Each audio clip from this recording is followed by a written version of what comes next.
তালাক হয়ে যাওয়ার পর স্বামী কোর্ট থেকে বেরিয়ে অটোতে বসল, আর তালাকপ্রাপ্তা স্ত্রী সেই একই অটোতে এসে বসে পড়ল। উদাস স্বামী 10 বছর একসঙ্গে থাকা স্ত্রী কণিকার দিকে এক কাতর দৃষ্টিতে তাকাল। কণিকা নিভে আসা হাসি দিয়ে বলল, বাসস্ট্যান্ড পর্যন্ত শেষ পথটা তোমার সাথেই যেতে চাই। স্বামী বলল, ঠিক আছে। রাস্তায় যেতে যেতে স্বামী বলল, মোহরানার ও ভরণ পোষণের টাকা 2 থেকে 3 মাসের মধ্যে দিয়ে দেব, বাড়িটাও বেচে দেব, তোমার জন্যই তো বানিয়েছিলাম।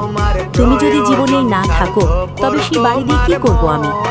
কণিকা তাড়াহুড়ো করে বলল, বাড়ি কখনোই বেচো না, আমাকে টাকা দেওয়া লাগবে না, প্রাইভেট চাকরি করছি, আমার আর ঋণার খরচ হয়ে যায়। হঠাৎ অটোওয়ালা ব্রেক কষল। কণিকা মুখ সামনে থাকা রেলিংয়ে ধাক্কা লাগার উপক্রম। তখনই স্বামী হঠাৎ তার হাত ধরে তাকে বাঁচিয়ে দিল। স্বামীর চোখের দিকে তাকিয়ে কণিকা অশ্রু ভরা কণ্ঠে বলল,